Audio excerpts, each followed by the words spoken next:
Another game and another final send-off. Obviously, this is the theme of this weekend, is that everyone's playing their last game.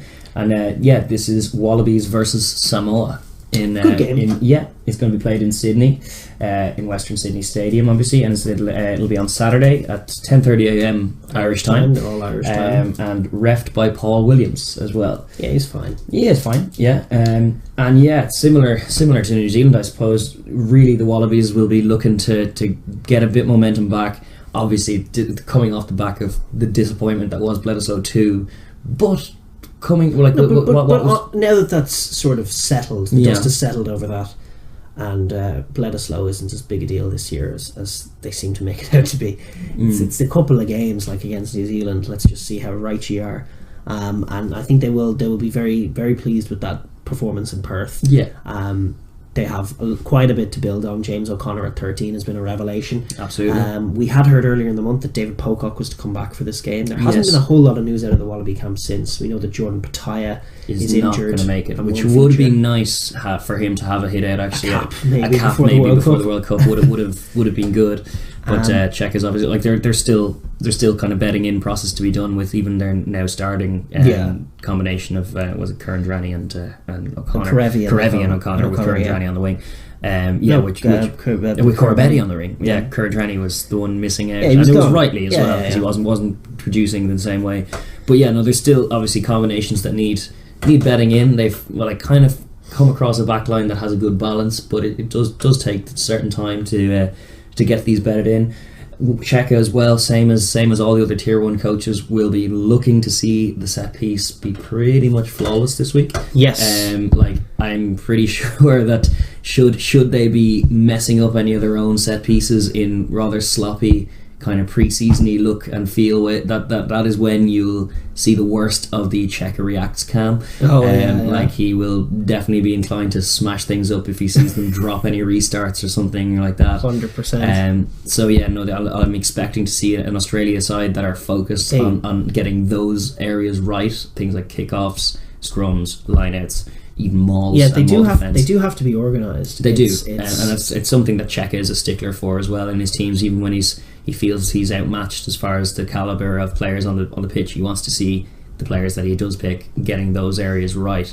And to be fair, in his tenure, throughout his whole tenure, and all through even in rugby championships, they tend to be very organised in those areas. They tend to catch teams like the Springboks. They've caught out on those exact plays and restarts and things very often.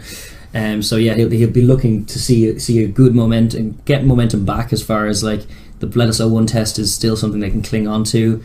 This is a chance now for them to go out against Samoa, who are a decent squad in of themselves. Definitely can play a bit of footy. It'll test their defence. It will test their offence. Samoa, they one thing that they haven't got in common with the Italians is that they don't shy out of tackles. No, they do make their tackles.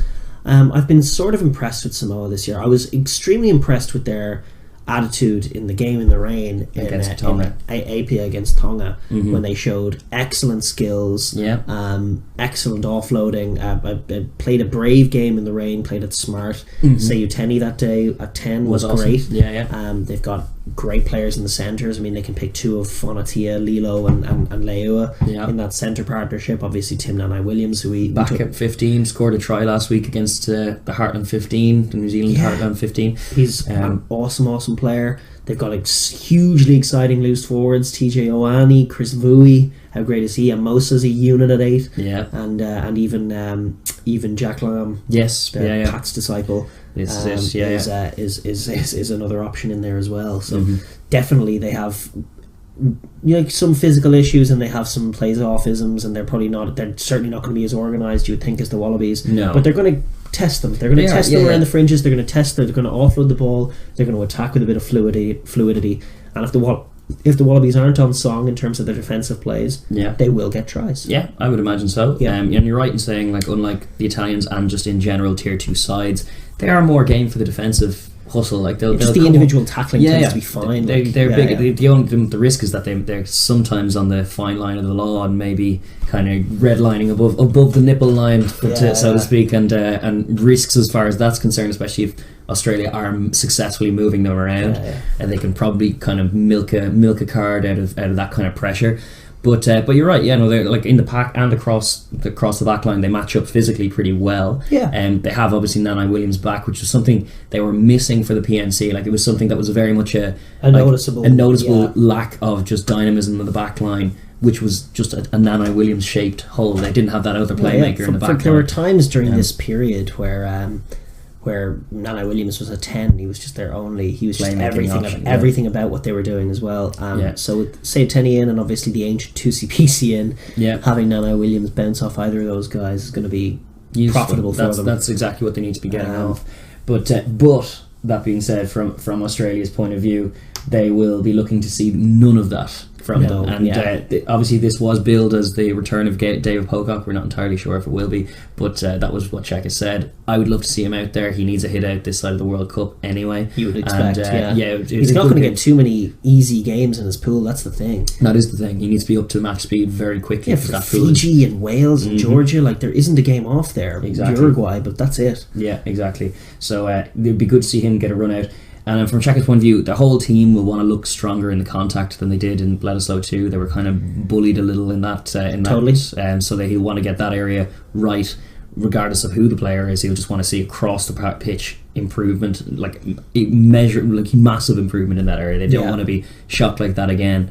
And then just another little kind of sub story in this is that Alan Alatoa, named in the Australia squad, will go up against his brother. Yeah, I suspect. I think I've heard that in a few places that they will put Alan Alatoa out at tight head. They are two tight heads, so they won't be scrumming up against one another, but they will be matching up against one another. And it's not often that you see that in a test arena. Yeah, two brothers going up against each other. I guess you would have seen it back in the day when Samoa would have played England, Alassana against Manu. Yes, But that creates a curious picture. And hopefully one tackles the other.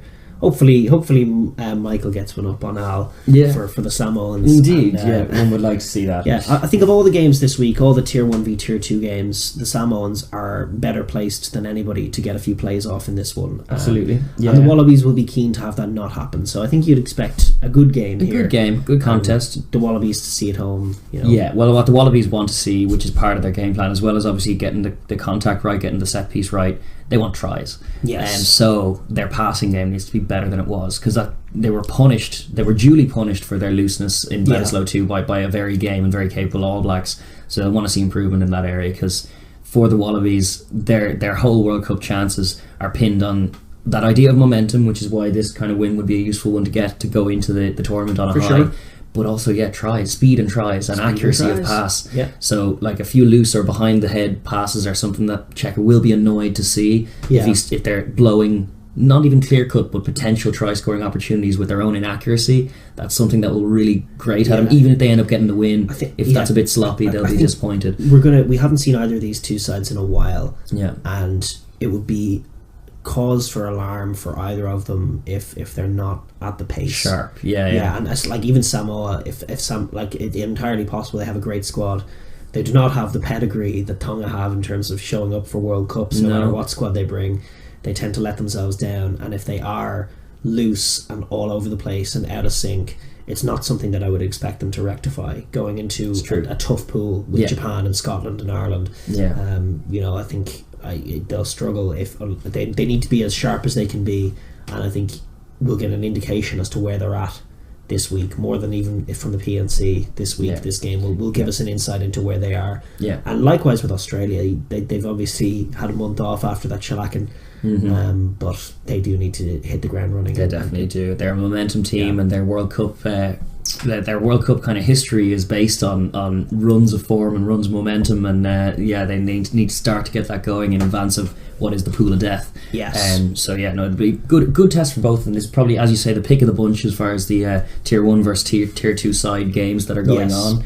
But I think these are good. It's good that these are happening in advance of the World Cup anyway, because it's good for the Tier 2 sides to get a sense of what the challenge that's I would love to see a few more of these games in the off World Cup years, to be honest with you. I think a lot of these sides, especially given how Tier 2 sides have been performing or Tier 1 sides rather have been building in recent times. I think it will be profitable for the tier 2 sides to get a feel for what they're doing, because a lot of them are growing, especially in the Northern Hemisphere, just at incredible rates.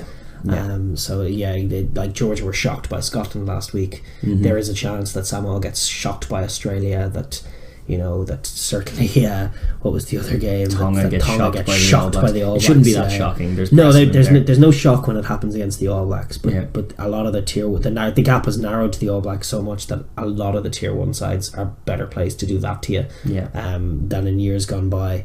So the tier 2 teams need to learn that lesson. Definitely. But hopefully Samoa put up a bit of a fight and it's an interesting game. Predictions?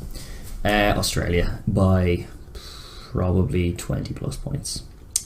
I would like to see Samoa make it just that, like 20 points. I'd like to see if it was like 40 points to 21. That would be a good thing. 32 to 20. 32 to 20 would be very disappointing from Czech. There'd be all kinds of angry Czechicam moments in that performance. That's my prediction. 32 to 20. You're always rooting for those tier 2 teams to get some stuff off. Of course I am. You know, they have it in them. I know. They just need to believe. Yes. No, I predict a slightly wider margin than that, and Australia to get some off. Seems more likely, to be fair. But I suppose we'll park that then. Thanks for watching the Overlap Rugby podcast. If you enjoyed that video, please like down below and subscribe for more videos. And please enter the comments section to join our conversation. Thanks.